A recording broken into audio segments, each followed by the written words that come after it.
You've probably heard this before. If you want to build wealth, you need to invest. But what does that actually mean? Well, investing is more than just putting money into the stock market and hoping for the best. It's the act of using your money today to grow more money tomorrow. You're not spending it, you're giving it a job. And that's how some of the world's wealthiest people built their empires, not just by earning more, but by investing what they already had. Let's walk through the basics: stocks, bonds, mutual funds, and the real power of interest. First up, stocks. A stock is a small piece of ownership in a company. When you buy a stock, you're buying into that company's potential success or failure.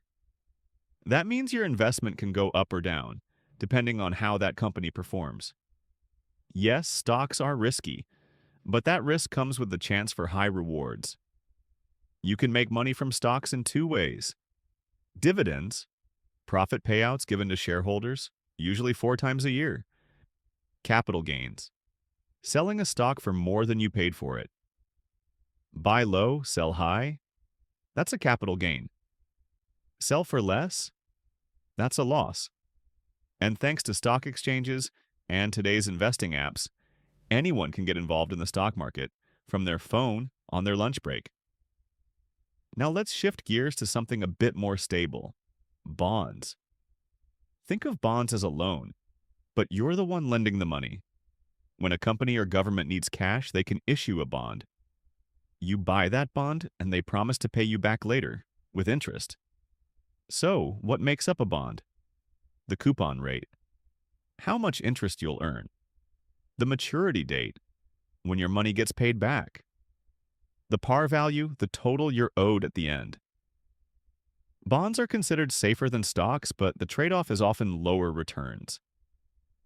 Still, for long-term stability, they play a key role in any solid portfolio. But here's the big picture: none of this works without a financial system. The financial system connects two main groups: people who want to save their money, people who need to borrow it. And in the middle, we have financial intermediaries. These include banks, the classic choice for storing and lending money; mutual funds, which pool together money from many investors and spread it across stocks, bonds, and more; hedge funds, private, high-risk investment funds, typically for very wealthy or experienced investors; pension funds, which provide retirement income and are managed with long-term investments. Each one plays a role in moving money from place to place and growing it along the way. So, how should you invest? Step 1. Don't put all your money in one place. The fancy word for that is diversification. Having a mix of risky and stable investments reduces your chances of big losses if one thing crashes. And here's a tip that might surprise you: the best investment tool you'll ever have is time. That's because of something called compound interest. Let's break it down. Simple interest only pays on the original amount you invest. Example: you put in $10,000 at 5% for 5 years. You earn $2,500 in interest. Total, $12,500. Compound interest is interest on interest. If that same $10,000 is compounded monthly over 5 years at 5%, your total grows to $12,833.59. That's over $300 more, just because your interest earned its own interest. That's the power of compounding. The longer your money stays invested, the harder it works for you. So here's the bottom line: start investing as early as you can. Diversify your portfolio, mix it up, understand your risk tolerance, and balance it with your goals. And never underestimate the power of compound interest. Investing isn't about being lucky.